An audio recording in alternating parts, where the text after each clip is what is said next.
time for a refresh. Oh my goodness me.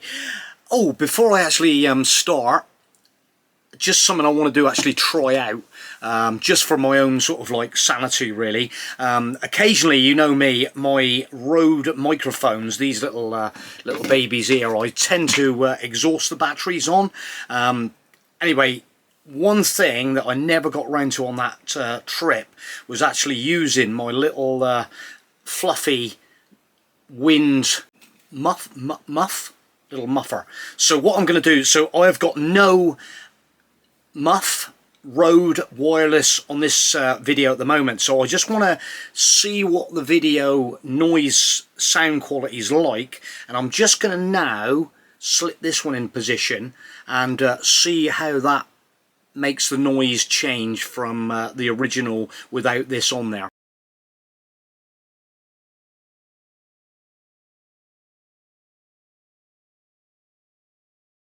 So this now is with a little muff in position on this camera. So 3, 2, 1. I'm only human after all. I'm only human after all. So anyway, right, okay, so that's that then. So now I'm going to go back to my Rode mic ones, but I'm sort of thinking about this as a little backup for when I'm out and about, because the sound seems to be, without the Rode on, I tend to don't get really good sound, so let's get the Rodes back on. Right, so that's back on with the Rode. I'm only human after all. I'm only human after. So okay, so what the plan is for me, I just wanted to do that. I just never got around to this little test I wanted to do, so that now is probably going to go in my camera bag depending on the sound quality, but especially for when you're out in the environments like we're normally out in, the wind noise and stuff like that. So yeah, I'm still getting flashbacks. The flashbacks, DFDS, 12 o'clock at a Dieppe, with all writing notes all over it, recovery companies. That is going to the bin in a minute. So this is the week, guys. This is the week where it all, it's been 3 long weeks, been waiting. We've actually been back now for like 1 month.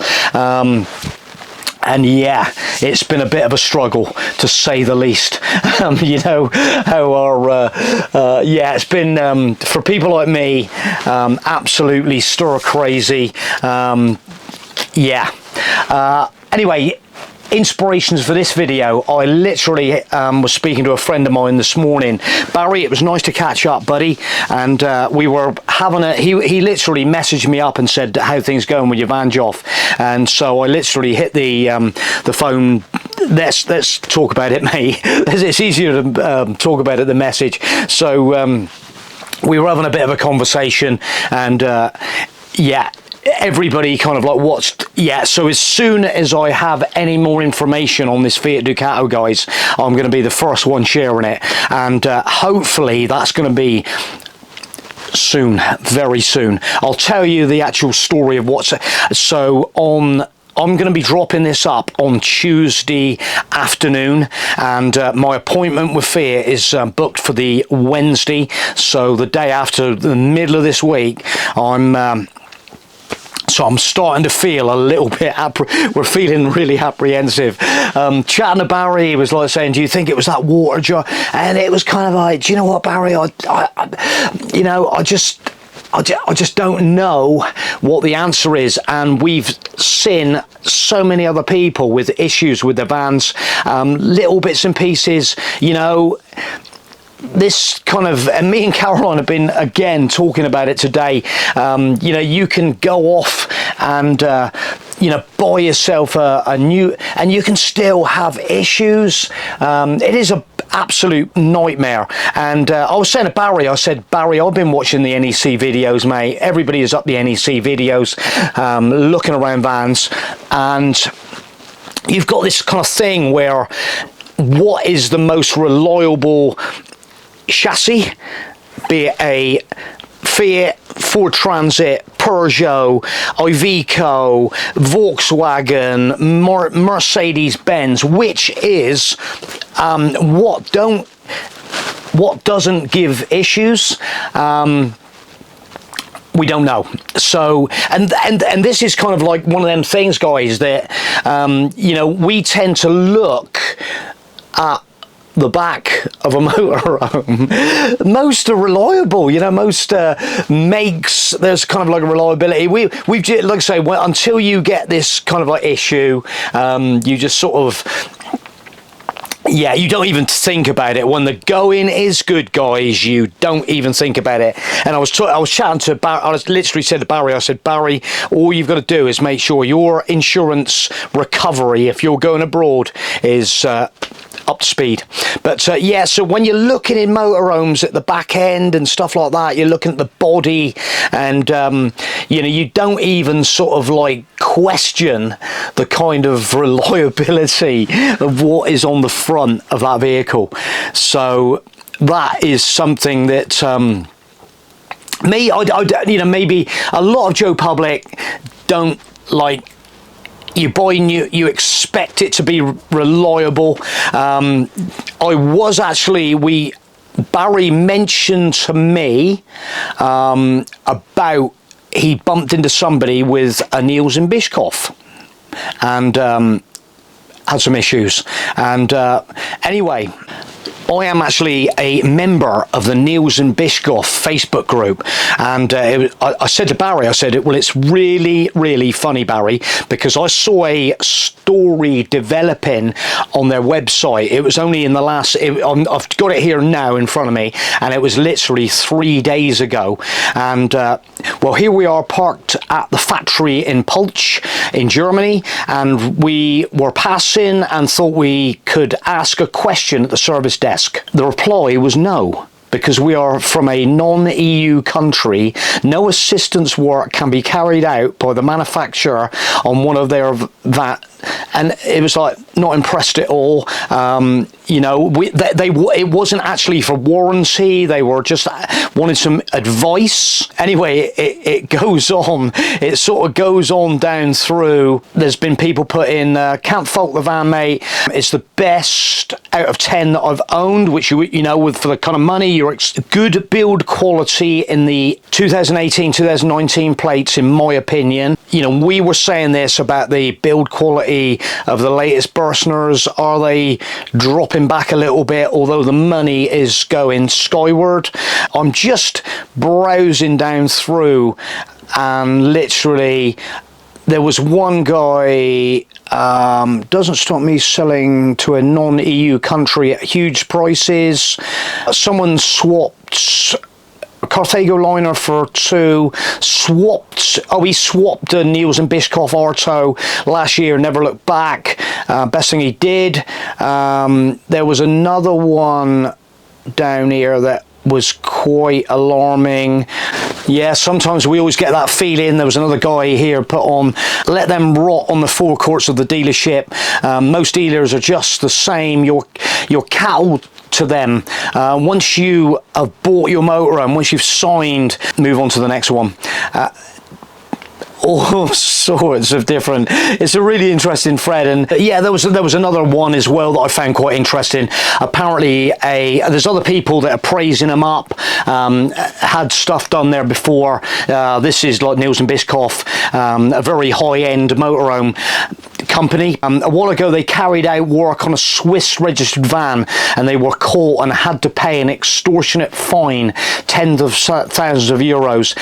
So hence, they don't want the hassle. The previous reason I was given a few years back, when they first stopped doing work on GB motorhomes, so one of the UK dealerships complained to them formally because so many people were bypassing them and going straight out to them to try and get issues, and obviously then they kind of like, right, you know, we're going to try and stop people getting work done here when you should be getting it done at our dealership in the UK. I have a friend, all vans are shocking, it actually says all vans are shocking.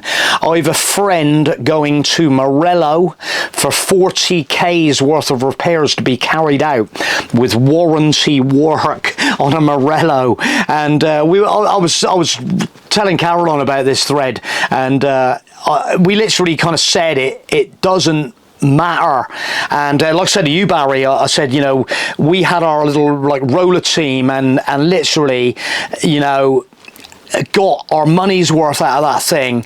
It was a value for money motorhome, not sort of colossal, you know. Now, like I said to you, these, you know, Nielsman, 150, over the £150,000.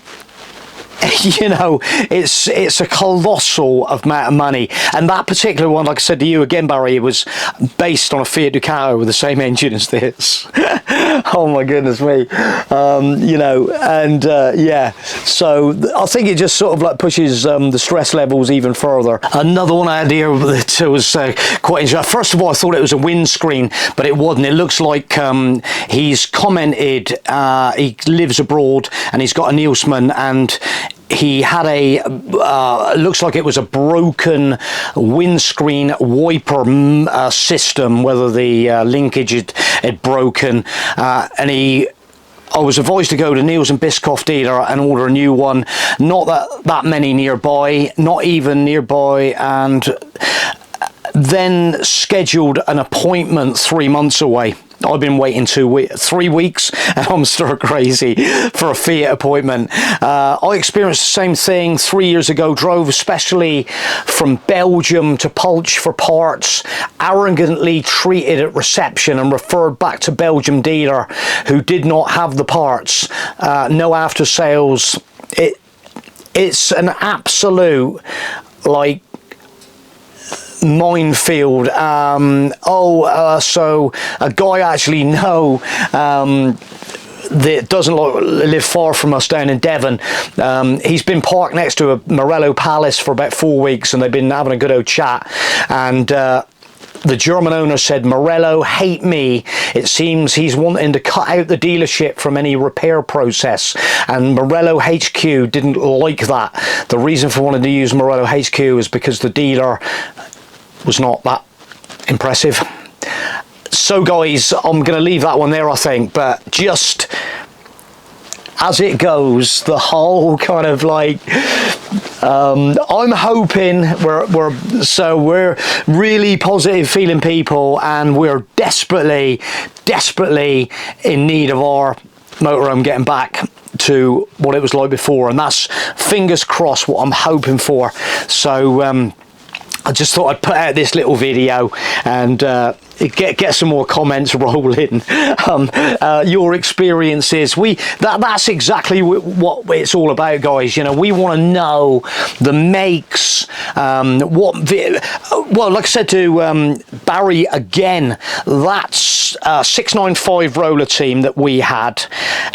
It was on the older style Ford Transit 2013, and I just thought Transit, it's literally like the bulletproof front end. It was just commercial, everybody in that stage was using them, and well, the only thing, like I said again, I'm going to keep quoting you, Barry, because this was the actual conversation, is I don't think a lot of motorhomes like to be sat doing nothing, you know, just like dormant for periods of time, and that's where you got to be very careful. You get this like wet weather, damp, moisture, temperature changes, condensation. Is it going to be, Joff, is it going to be one of them electrical contacts somewhere along the lines? I'm still wondering. But yeah, motorhomes need to be kind of like aired out often, driven reasonably hard, I believe, so we don't get these DPFs clogging up, stuff like that. AdBlue systems, a lot of electronics shutting things down, and yeah, I think that's, again, you've got to be the number one. I've looked, I'm thinking, have we got as a mouse, as various mices chewed one of our cables somewhere, you know? I've tried and keep my motorhome free from all little bits of debris, but they are desperate to get, if they are desperate to smell some food, and they'll chew.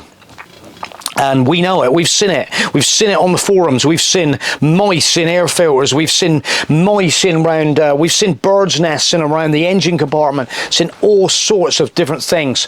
So it's all them little things, and that's why I try and put out as much information as I possibly can.